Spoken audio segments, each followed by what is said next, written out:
नमस्कार बच्चों, स्वागत है आपका मेरे channel PIM Parvinder institute of mathematics. बच्चों, आज हम डिटर्मिनेंट पे वीडियो 7 पढ़ने जा रहे हैं, जिसमें हम प्रॉपर्टीज़ ऑफ डिटर्मिनेंट पढ़ेंगे। और बहुत इंपॉर्टेंट प्रॉपर्टी है, क्योंकि आगे हम इन्हीं प्रॉपर्टी का इस्तेमाल करेंगे क्वेश्चन को सॉल्व करने में। तो पहली प्रॉपर्टी है ये, या डिटर्मिनेंट D1 बोल देंगे हम इसे, पहली प्रॉपर्टी है। तो प्रॉपर्टी क्या है कि ए किसी मैट्रिक्स ए या उसके ट्रांसपोज का डिटर्मिनेंट सेम होता है। जब भी हम मैट्रिक्स ए की बात करेंगे तो स्क्वायर मैट्रिक्स है, स्क्वायर मैट्रिक्स का ही डिटर्मिनेंट निकलता है, अदरवाइज और मैट्रिक्स का नहीं निकलता। इसका मतलब ये है कि अगर मेरे पास कोई मैट्रिक्स या डिटर्मिनेंट लिख दूँ मैं सीधा कि भाई मेरे पास कोई डिटर्मिनेंट है 2/2 का मैं लिखता हूँ, तो इसका डिटर्मिनेंट ये है डिटर्मिनेंट, क्योंकि ऐसे लिखा हुआ। इसका डिटर्मिनेंट क्या आएगा, 2 1 जा 2 -12। तो बच्चों इसका डिटर्मिनेंट आया -10। अगर मैं इसके रो और कॉलम मतलब इसका ट्रांसपोज ले लूँ, रो और कॉलम को चेंज कर दूँ तो ट्रांसपोज हो जाएगा। कॉलम को बना दो रो और रो को बना दो कॉलम। तो अब मैं इसका डिटर्मिनेंट निकालूँ तब भी ये कितना आएगा, तब भी ये -10 आएगा। तो रिजल्ट यही है कि किसी मैट्रिक्स ए या उसके ट्रांसपोज का डिटर्मिनेंट सेम होता है, मतलब उसके रो और कॉलम को चेंज करने से डिटर्मिनेंट पे कोई फ़र्क नहीं पड़ता। रो और कॉलम को चेंज करने से उसके डिटर्मिनेंट पे फ़र्क नहीं पड़ेगा, ठीक है ना। सिंपल है। अगर मैं 3/3 के लिए करूं, जैसे A11, ये मैट्रिक्स लिख रहा हूं, ये डिटर्मिनेंट नहीं है। A12, A13, A21, A22 और A23, A31, A32 और A33। अगर मैं इसका प्रूफ करूं तो ये सपोज़ मैंने कोई मैट्रिक्स लिख दी, ठीक है, 3/3 की, ये A है, इस पर डिटर्मिनेंट नहीं लगाएंगे क्योंकि ये मैट्रिक्स है। अब इसका जो डिटर्मिनेंट होगा, डिटर्मिनेंट हम बच्चों 6 तरीके से निकाल सकते हैं। एक, पहली रो के अलॉन्ग, दूसरी रो के अलॉन्ग, तीसरी रो के अलॉन्ग, पहले कॉलम के अलॉन्ग, दूसरे कॉलम के अलॉन्ग, तीसरे कॉलम के अलॉन्ग। ये मैं वीडियो में बता चुका हूँ कि डिटर्मिनेंट कैसे निकालते हैं कोफैक्टर और माइनर की हेल्प से। तो अगर मैं कोफैक्टर की टर्म में ऐसे लिखूँ इसका डिटर्मिनेंट, तो इसका आंसर आएगा A11, कैपिटल A11 इसका कोफैक्टर, फिर A12 प्लस, अगर कोफैक्टर ले रहे तो प्लस चलता है, माइनर ले रहे तो प्लस माइनस प्लस, क्योंकि जो माइनर होता है वो कोफैक्टर का नेगेटिव हो जाता है कब, जब इन दोनों का सम ऑड हो। ये वाली भी मैं सब कुछ बता चुका हूँ, तो एक बार आप वीडियो ज़रूर देख लें इसे देखने से पहले, तभी आगे बढ़ें। तो ये इसका डिटर्मिनेंट आएगा। अगर मैं इसके अलॉन्ग एक्सपेंड कर दूँ, सिमिलरली अगर मैं इस मैट्रिक्स का ट्रांसपोज लिखूँ, इसका जो ट्रांसपोज होगा बच्चों वो ये होगा, A11 एंड ये A12 और फिर A13, फिर A21, A22, A23 और फिर A31, A32 और A33। ये इसका ट्रांसपोज हुआ है ना, मतलब हमने रो और कॉलम को आपस में इंटरचेंज कर दिया। अब मैं इसका डिटर्मिनेंट लिखूँ, मैं किसी भी तरीके से लिख सकता हूँ, पहली रो के अलॉन्ग, दूसरी रो के अलॉन्ग, तीसरी रो के अलॉन्ग, आंसर वो सेम रहता है। पहले कॉलम के अलॉन्ग, दूसरे कॉलम के अलॉन्ग, तीसरे कॉलम के अलॉन्ग, वो भी सेम रहता है। 6 के 6 आंसर सेम ही आते हैं। तो मैं इसे पहले कॉलम के अलॉन्ग लिखता हूँ, ठीक है। इसको लिखा था मैंने R1 के अलॉन्ग, इसको लिख रहा हूँ मैं C1 के अलॉन्ग। तो क्या होगा, A11 इंटू इसका कोफैक्टर जो कि A11 आएगा, प्लस कॉलम के अलॉन्ग चल रहे हैं A12 जो कि इसका कोफैक्टर आएगा A12, प्लस A13 जो कि इसका कोफैक्टर आएगा A13। तो इसका डिटर्मिनेंट ये हुआ ट्रांसपोज का, और इसका डिटर्मिनेंट ये हुआ, ये दोनों सेम है। कुल मिला के बात ये है कि हम रो के अलॉन्ग निकाले डिटर्मिनेंट या कॉलम के, आंसर सेम ही आता है। तो इससे फ़र्क नहीं पड़ता है कि हम रो और कॉलम को आपस में इंटरचेंज कर दें, उससे आंसर पे फ़र्क नहीं पड़ेगा। तो किसी मैट्रिक्स का डिटर्मिनेंट उसके ट्रांसपोज के डिटर्मिनेंट के बराबर होता है। वेरी इंपॉर्टेंट प्रॉपर्टी है, और ये हमारी प्रॉपर्टी नंबर 1 है, जिसे हम D1 बोलेंगे, जिसे हम क्या बोलेंगे, D1।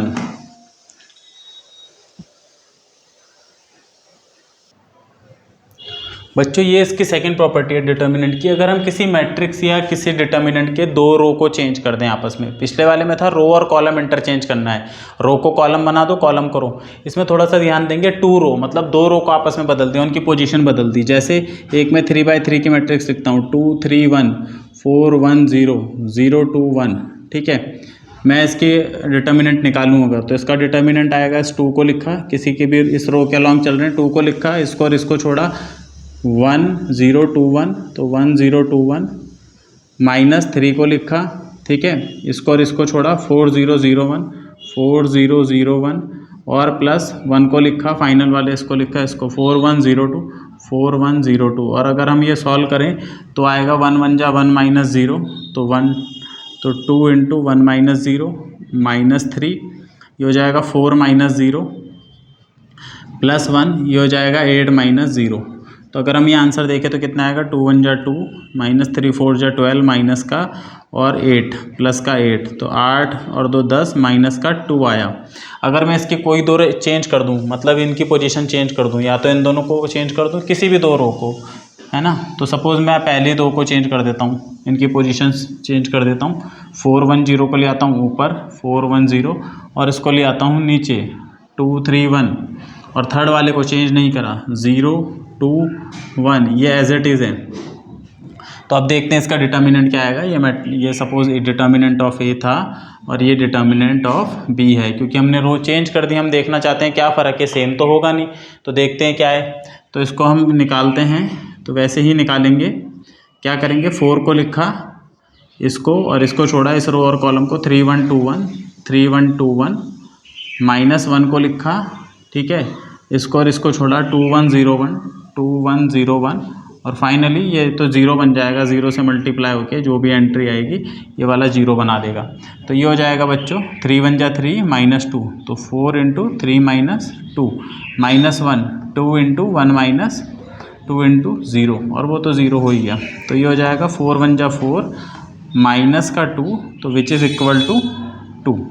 तो अब हम इन दोनों का आंसर को देखें तो ये -2 आया था, ये 2 आ गया, इसने अपना साइन चेंज कर दिया, मतलब इसका नेगेटिव आ गया पहले वाले का, यानी कि -2 आ गया ये, है ना। तो यही थ्योरम कह रही है, ये रिजल्ट ये कह रहा है कि किसी भी दो रो को, जैसे मैंने यहाँ पे R1 और R2 को आपस में बदल दिया, तो इस ऑपरेशन को हम बोलते हैं, इसे मैट्रिक्स ऑपरेशन बोलते हैं, या डिटर्मिनेंट, इसको हम ऐसे लिखते हैं कि R1 और R2 की पोजीशन चेंज कर दी। अगर यही काम हम R2 R3 के साथ कर देते, है ना, R2 R3 के साथ कर देते, तब भी डिटर्मिनेंट की वैल्यू नेगेटिव हो जाती है। मतलब अगर पहले नेगेटिव आ रही तो बाद में पॉजिटिव आएगी, और अगर पहले पॉजिटिव आ रही तो बाद में नेगेटिव आएगी।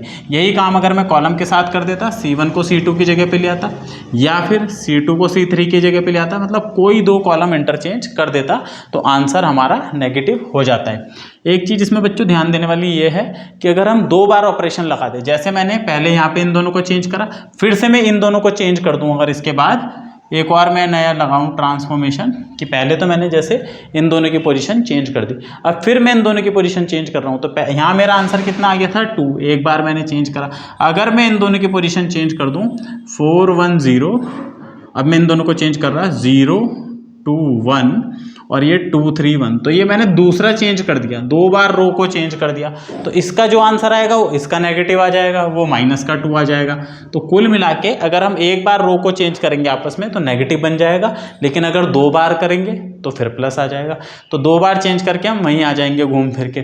तो इवन टाइम चेंज करते हैं तो आंसर पे कोई फर्क नहीं पड़ता, इवन टाइम। अगर ऑड टाइम चेंज करते हैं तो आंसर नेगेटिव बन जाता है। ये थी हमारी सेकंड थ्योरम। आगे चलते हैं इसकी थर्ड थ्योरम पे। तो थर्ड प्रॉपर्टी क्या कहती है बच्चों, कि अगर किसी डिटर्मिनेंट की 2 या 2 से ज़्यादा रो आइडेंटिकल हो जाए, मतलब सेम हो जाए, तो उसका आंसर 0 होगा। फॉर एग्जांपल अगर ये लिखा है 2 3 1 7 8 19 और फिर से 2 3 1, तो हम यहाँ देख सकते हैं ये जो हमारी रो 1 है और ये जो रो 3 है ये आइडेंटिकल है, that is R1 identical to R3 या सिमिलर, है ना, या सेम। तो जब 2 रो हमारी सेम हो जाएंगी या 2 से ज़्यादा, तो उसकी जो इस पूरे की जो वैल्यू आएगी वो आएगी 0 और कुछ नहीं आएगी।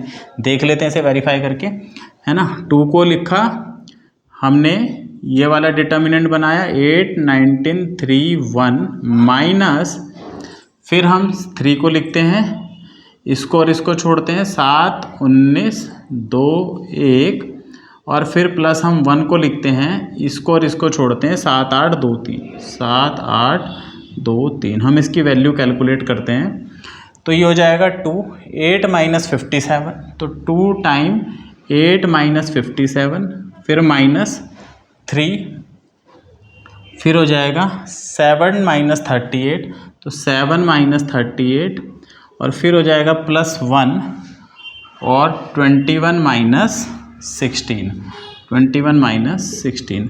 तो 8 में से 57 क्या 49, तो माइनस का 49 बचेगा, -3 टाइम ये माइनस का 31 बचेगा, और ये प्लस 21 में 16 गया, ये 5 बचेगा।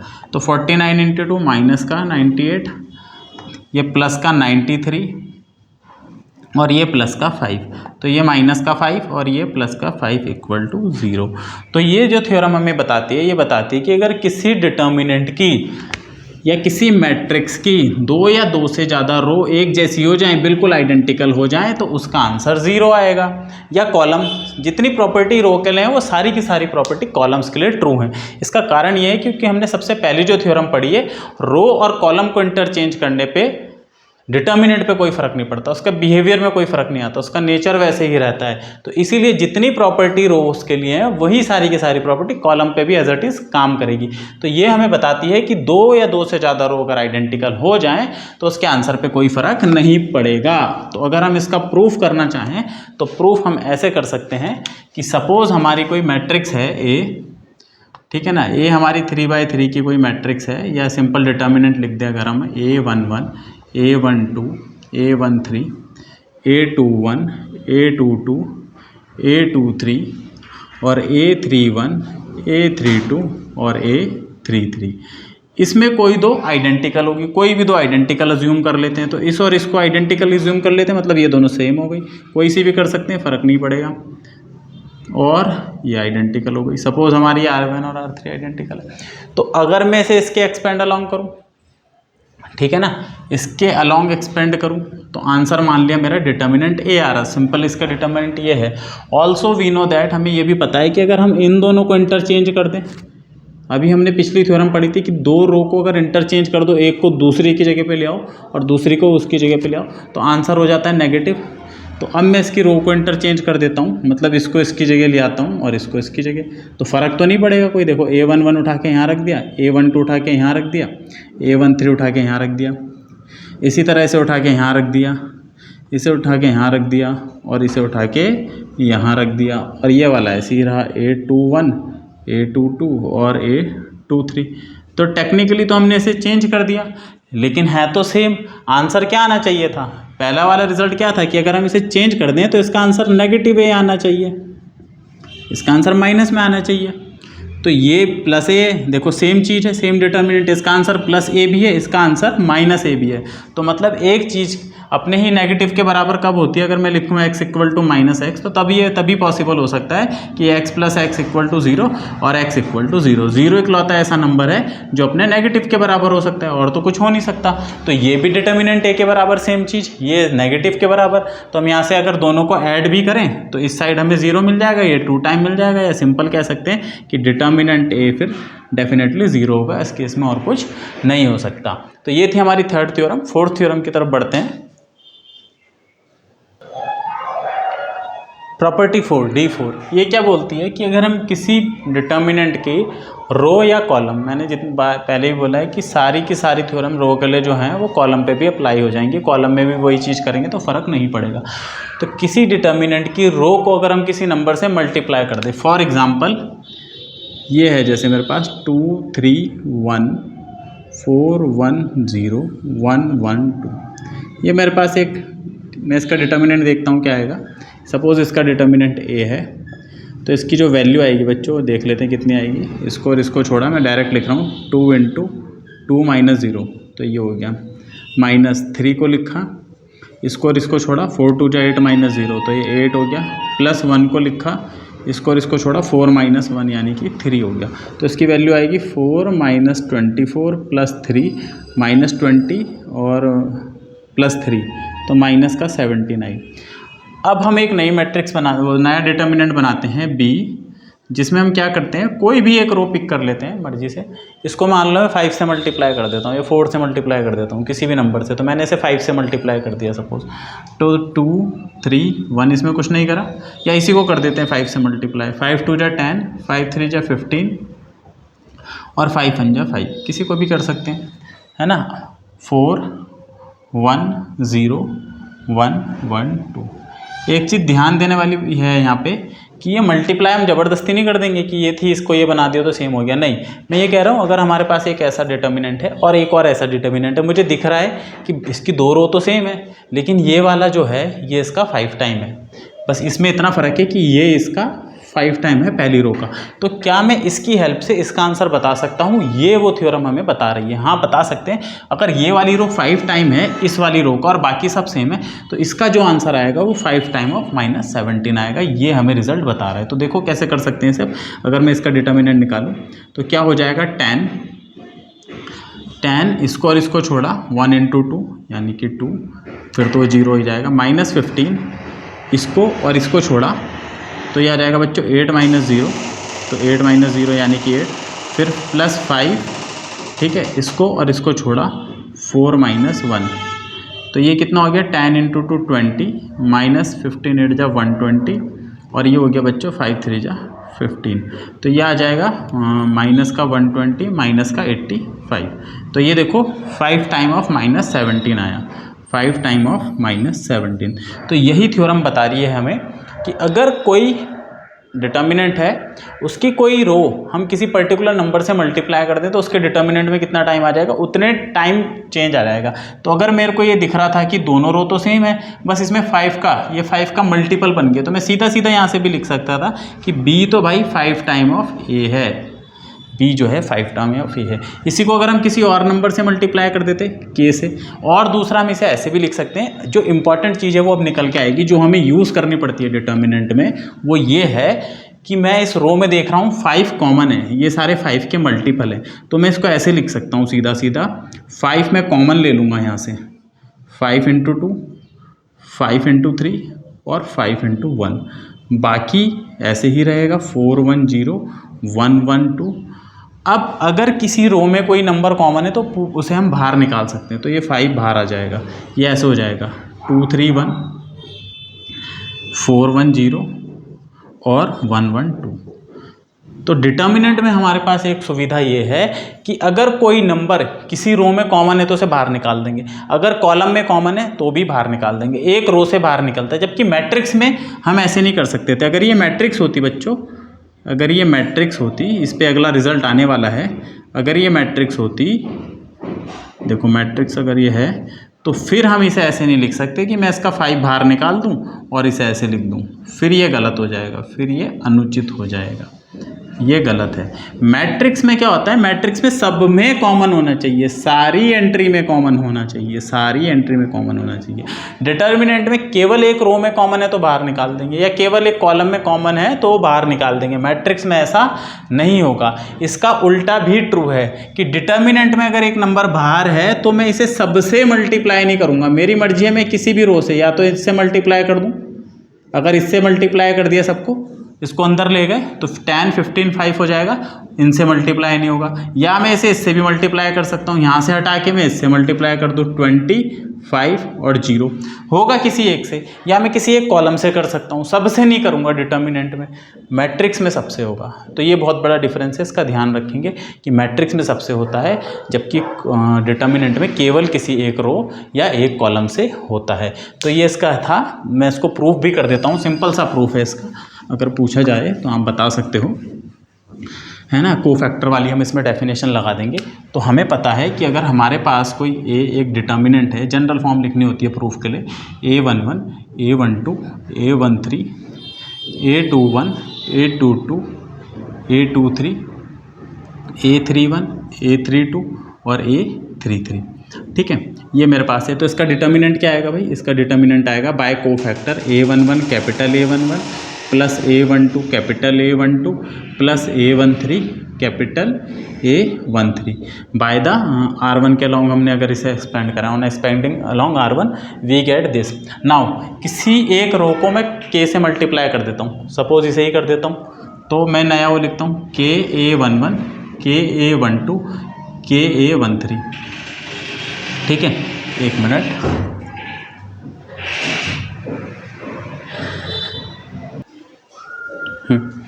तो मैंने इसे फर्स्ट वाली रो को इससे मल्टीप्लाई कर दिया KA13, ठीक है, बाकी सब ऐसे ही है A21 A22 और A23 A31 A32 और A33। तो ये हो गया। अगर मैं अब इसे एक्सपेंड करूं तो ये क्या आएगा, इसको लिखा KA11 मल्टीप्लाई इसका कोफैक्टर तो भाई यही रहेगा, इससे इस पे थोड़ी फर्क पड़ जाएगा नीचे वाले पे, this into this minus this into this, वो तो सेम रहेगा जैसे इसमें रहेगा, ये मल्टीप्लाई है इंटू ये मल्टीप्लाई है, तो केवल ये वाला एलिमेंट के टाइम आएगा, तो के टाइम A11। सिमिलरली प्लस के A12 इंटू A12 प्लस के A13 इंटू A13, सबसे के कॉमन आ जाएगा, सबसे के क्या आ जाएगा कॉमन, तो ये क्या बन जाएगा A11 into this A12 into plus A13 into, तो ये किसके बराबर है, ये तो डिटर्मिनेंट ऑफ ए के बराबर है, सो विच इज़ इक्वल टू के time of determinant of A. तो यही रिजल्ट है कि अगर हम किसी भी रो को के से मल्टीप्लाई कर दे किसी नंबर से, तो जो नया डिटर्मिनेंट आएगा वो के टाइम आ जाएगा पुराने के। अगर हम इसको मल्टीप्लाई कर देते सपोज, ये कि ऐसे ही बोल सकते भाई ये भी तो मल्टीप्लाई हो सकता था, कोई भी मल्टीप्लाई हो सकता है, तो मैं यहाँ पे डिटर्मिनेंट का इसके अलॉन्ग ना करके इसके अलॉन्ग एक्सपेंड कर देता, क्या फ़र्क पड़ता, यहाँ पे A21 आ जाता, क्योंकि आंसर सेम रहता है, किसी के भी अलॉन्ग आप करो ये आंसर सेम रहता है, ये मैं बता चुका हूँ। तो ये ऐसे रहता, फिर मैं यहाँ पे भी उसके अलॉन्ग कर देता तो वो के कॉमन आ जाता। तो ये थी हमारी D4, इसे D4 के नाम से याद रखेंगे। आगे चलते हैं।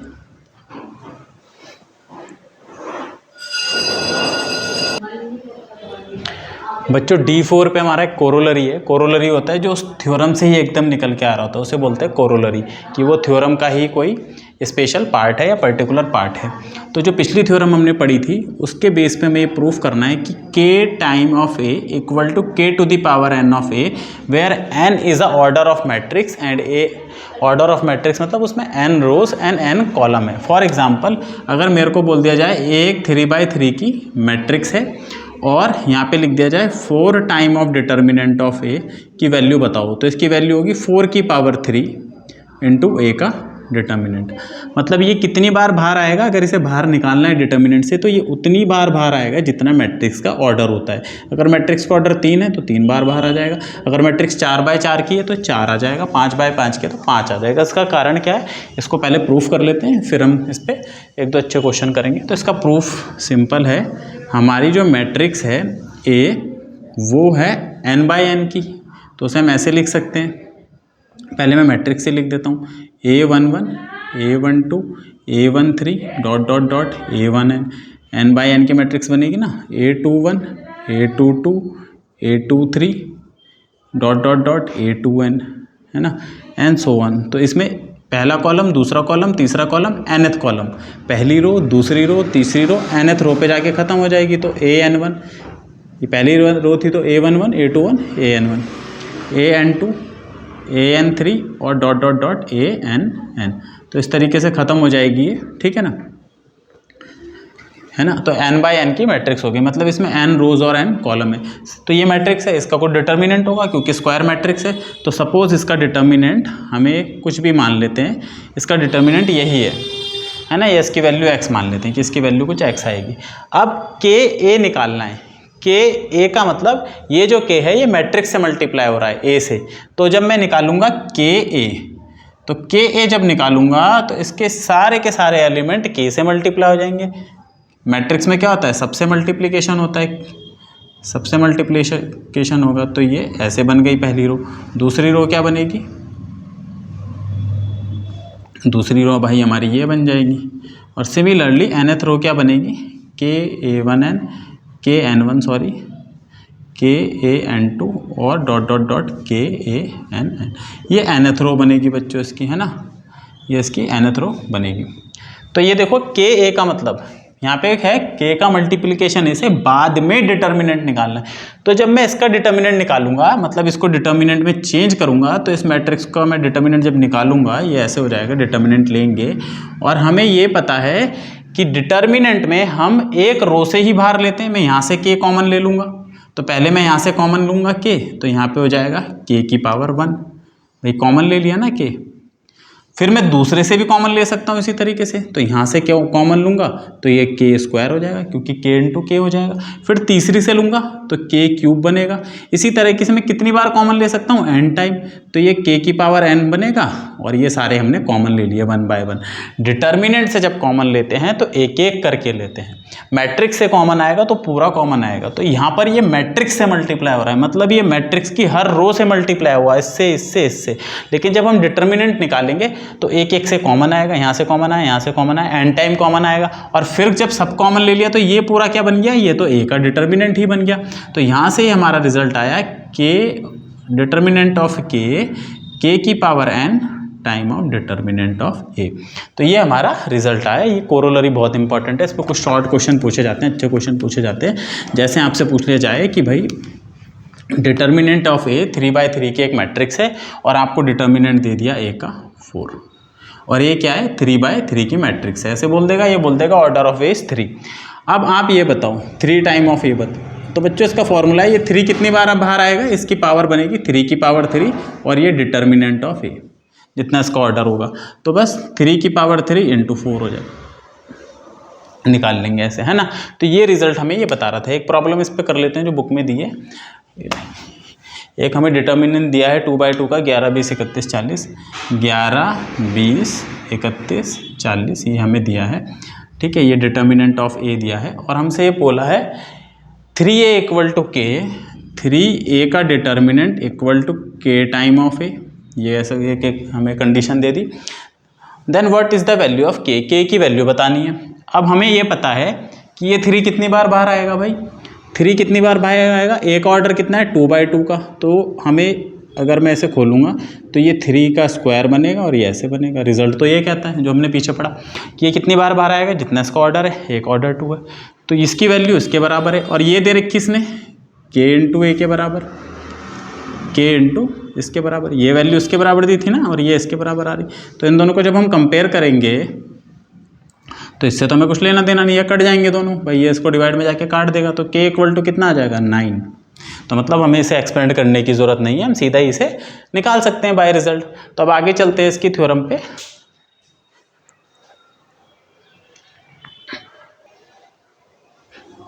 बच्चों प्रॉपर्टी 5 है D5, ये क्या बता रही है, जो प्रॉपर्टी 3 थी D3 उसमें हमें बोला था इफ़ 2 और मोर रो आर आइडेंटिकल, अगर सेम हो जाएं, 2 या 2 से ज़्यादा रो सेम हो जाएं तो डिटर्मिनेंट क्या हो जाएगा 0 हो जाएगा। इससे और जो D4 थी उसमें हमने ये देखा कि अगर कोई नंबर किसी रो से मल्टीप्लाई हो रहा तो हम उसे कॉमन ले सकते हैं। उन दोनों को मिला के 5th वाली प्रॉपर्टी बनी है D5 कि अगर किसी डिटर्मिनेंट की 2 रो या 2 से ज़्यादा रो प्रोपोर्शनल है। प्रोपोर्शनल का क्या मतलब होता है, जैसे सपोज हमारी एक मैट्रिक्स है, सॉरी डिटर्मिनेंट है, यह है A11, A12, A13, ठीक है। यहाँ पे मैं दूसरा लिख देता हूँ A21, A22, A23 और A31, A32, A33। प्रोपोर्शनल का मतलब है सपोज हमारी R1 और R2 प्रोपोर्शनल है, तो प्रोपोर्शनल का मतलब है कि जब मैं इन दोनों को डिवाइड करूँगा, A1 को A31 से डिवाइड करूँगा तो कोई नंबर आएगा K। ये होता है प्रोपोर्शनल का मतलब कि उनका जो डिवीज़न है वो सेम होगा। प्रोपोर्शनैलिटी आपने पढ़ी होगी क्लास 9th और 10th में, है ना। प्रोपोर्शनल में क्या होता है, यही होता है कि इसको इससे डिवाइड करा, इसको इससे डिवाइड करा, इसको इससे डिवाइड करा, सेम। हम यहाँ पे ये कह रहे हैं कि R1 और R3 हमारी प्रोपोर्शनल है। फॉर एग्जांपल जैसे मैं अगर ये लिख दूँ 1 2 3 0 1 4 8 16 और 24, तो हम यहाँ ये कह सकते हैं कि हमारी R1 और R3 क्या है, प्रोपोर्शनल है। क्यों, क्योंकि this divided by this, this divided by this, this divided by this, same है, सेम रेशो में चल रहे। और ऐसा भी कह सकते हैं कि ये जो है ये इसका 3 टाइम ऑफ है, मल्टीपल है। तो ये ना कह के कि प्रोपोर्शनल है, ये भी कहा जा सकता है कि if one row is a multiple of another row और 2 और more row of one row is multiple of another row, मतलब 2 या 2 से ज़्यादा रो क्या है, मल्टीपल हैं, या एक रो मल्टीपल है या दूसरी रो मल्टीपल है। जैसे ये मल्टीपल हो गई इसका, यहाँ पर ये मल्टीपल हो गई इसका, तो इस केस में भी डिटर्मिनेंट 0 हो जाएगा। उसका कारण क्या है मैं बता देता हूँ कि क्यों हो जाता है। भाई ये तो मल्टीपल हो गया है ना, कितने का रेशो चल रहा है, 8 का रेशो। तो यहाँ देखो 8 8 8 का रेशो चल रहा, तो मैं इस पूरे में से 8 कॉमन ले सकता हूँ। 8 कॉमन ले लिया, ये बन गया 1 2 3 0 1 4, ये बन जाएगा 1 2 3। फिर जैसे ही वो कॉमन लेंगे आइडेंटिकल बन गया।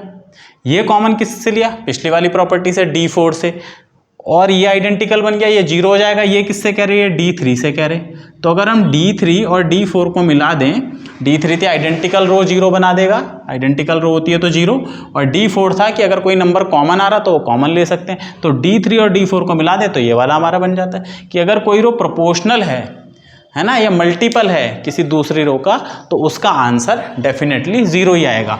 तो इसको अगर हमें प्रूफ करना हो तो हम प्रूफ बहुत आसानी से कर सकते हैं। किसी भी रो को हम प्रोपोर्शनल मान सकते हैं। प्रोपोर्शनल मानने के बाद हम ये लिख सकते हैं कि भाई अगर प्रोपोर्शनल हैं ये, तो इनमें कांस्टेंट का फर्क होगा इनके डिवीजन में। जैसे मैंने लिखा था A11 upon A31 equal to K, तो मैं यहाँ से ये लिख सकता हूँ A11 equal to K time of A31। तो अगर मैं ये लिख रहा हूँ ये प्रोपोर्शनल है, तो A11 की जगह तो मेरा K टाइम ऑफ A31 आ जाएगा, है ना। ये मल्टीपल बन जाएगी भाई, K टाइम ऑफ A31।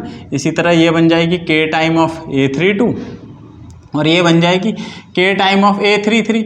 यहाँ से K कॉमन आ जाएगा पिछली वाली प्रॉपर्टी से, और फिर ये 0 हो जाएगा।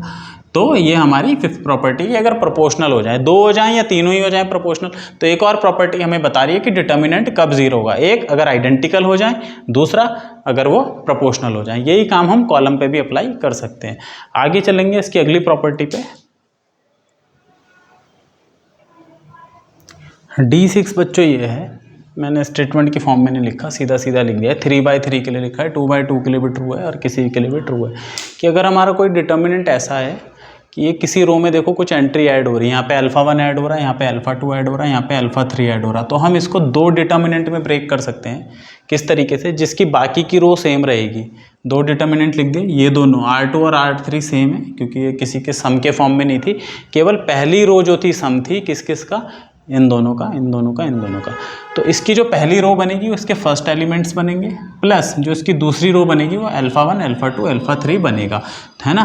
तो इसको हम इस तरीके से ब्रेक कर सकते हैं, या जो इसका डिटर्मिनेंट होगा वो इसके बराबर होगा। ठीक है, सिंपल सा प्रूफ है। हम इसके अलॉन्ग अगर एक्सपेंड करें R1 के अलॉन्ग, इसको देखो R1 के अलॉन्ग अगर एक्सपेंड करें तो ये लिखा जाएगा A11 प्लस α1 इनटू इसका कोफैक्टर, जो कि आएगा सिंपल A11। कोफैक्टर की टर्म में लिखना है, कोफैक्टर लिख दो भाई। कोफैक्टर क्या आएगा? दिस इनटू दिस और दिस इनटू दिस। अगर मैं वैसे ही लिखना चाहूँ माइनर की टर्म में, तो माइनर की टर्म में लिख देता हूँ, ऐसे लिख देता हूँ A22 A23 A32 A33। ये माइनर है, ये माइनर की टर्म में, माइनस दूसरी वाली एंट्री A12 प्लस α2, फिर इसको और इसको छोड़ा A21 A31 A23 A21 A31 A23 A33, फिर लास्ट वाली एंट्री लिखी जाएगी। लास्ट वाली एंट्री क्या है? A13 प्लस α3, और फिर इसका determinant A21 A22 A21 A22 A31 A32। तो ये हमने ऐसे लिख दिया।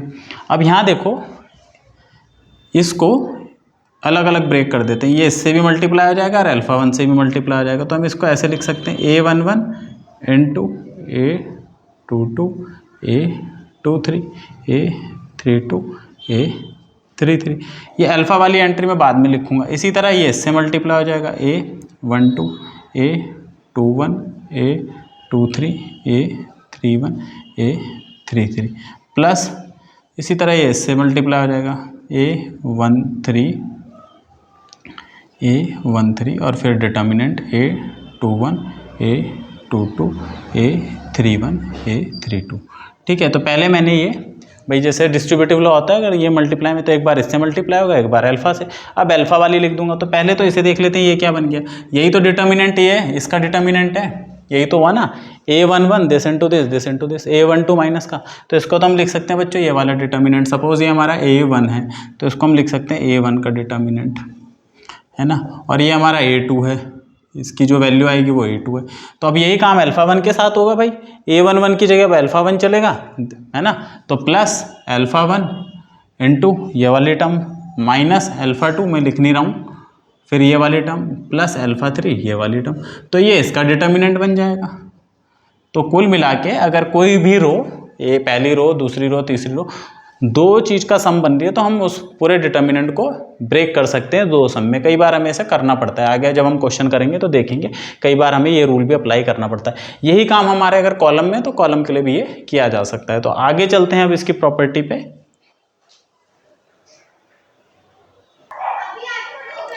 बच्चों ये है प्रॉपर्टी 7 और बहुत इंपॉर्टेंट है और यही हमारी मैक्सिमम टाइम यूज़ होगी कन्वर्ट करने में पूरे डिटर्मिनेंट को। ये क्या कहती है कि किसी भी रो में, कोई भी रो या कॉलम हम ले लें, रो में अगर हम किसी दूसरी रो को किसी नंबर से मल्टीप्लाई करके ऐड कर दें तो उसके डिटर्मिनेंट में कोई फ़र्क नहीं पड़ेगा, उसके डिटर्मिनेंट में कोई फ़र्क नहीं पड़ेगा।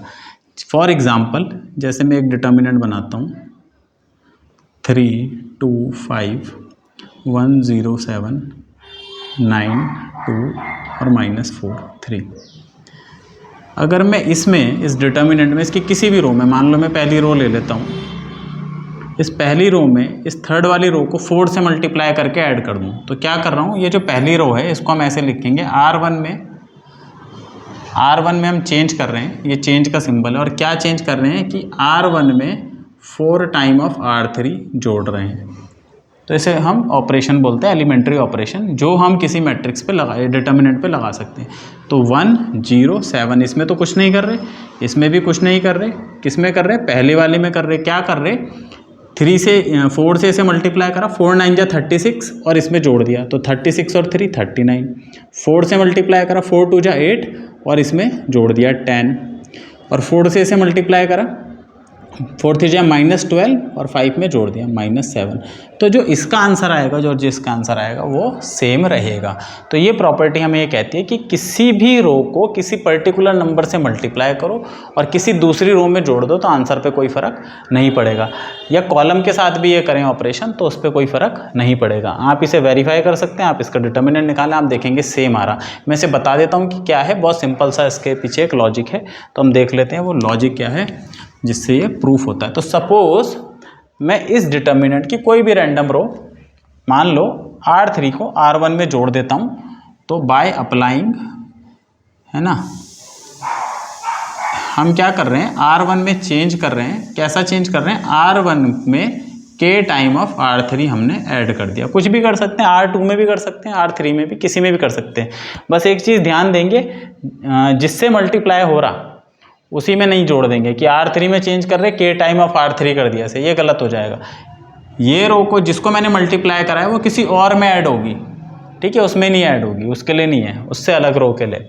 तो हमारा रिजल्ट क्या बन जाएगा भाई, पहले वाले में चेंज हो रहा है, ये k से मल्टीप्लाई होकर इसमें जुड़ जा रहा, तो ये हो जाएगा A11 plus k time A31, A12 plus k time A32, A13 plus k time A33, ये बन जाएगा। बाकी तो किसी में चेंज नहीं होगा, ये ऐसे ही रहेगा। A21, A22, A23, A31, A32 और A33। हमारा ये क्लेम है या थ्योरम का ये क्लेम है कि ये और ये दोनों सेम आएंगे। तो पहले, अच्छा, इसकी तो वैल्यू जो आएगी उसको तो हमने डिटर्मिनेंट A बोल दिया, इस पूरी वैल्यू को डिटर्मिनेंट A बोला है, बस उसकी वैल्यू देखनी है। तो इसके लिए हम जाएंगे पीछे वाले रिजल्ट पे, जो हमने पीछे थ्योरम प्रूफ करी थी उस पे जाएंगे। तो पीछे जो हमने थ्योरम करी थी कि अगर ये प्लस में है तो हम इसको अलग अलग दो डिटर्मिनेंट की फॉर्म में लिख सकते हैं। तो ये वाला जो डिटर्मिनेंट है मेरा, इसको मैं ब्रेक कर दूंगा दो डिटर्मिनेंट में। कैसे, एक को लिखूंगा A11, A12, A13, A21, A22, A23, A31, A32, A33, ठीक है, प्लस फिर ये जो दूसरी प्लस वाली एंट्री है इसको अलग कर देंगे, K A31, फिर K A32, फिर K A33। बाकी इनमें कोई चेंज नहीं आएगा, A21, A22, A23, A31, A32 और A33।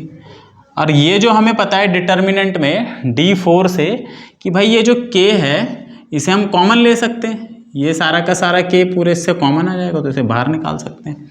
अब ये देखो, ये और ये आइडेंटिकल हो गई, ये और ये आइडेंटिकल हो गई, है ना। तो D3 क्या बता रही थी, D3 बता रही थी अगर ये आइडेंटिकल हैं, दो रो आइडेंटिकल हो जाए तो पूरे की वैल्यू कितनी हो जाएगी, 0।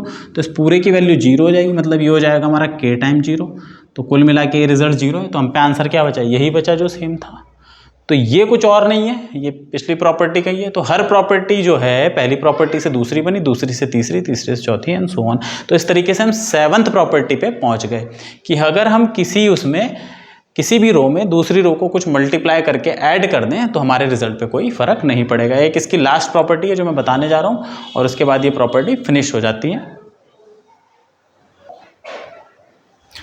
बच्चों इसकी लास्ट प्रॉपर्टी है D8, जिसका मैंने स्टेटमेंट नहीं लिखा, पहले मैं आपको समझा देता हूँ कि क्या मतलब है।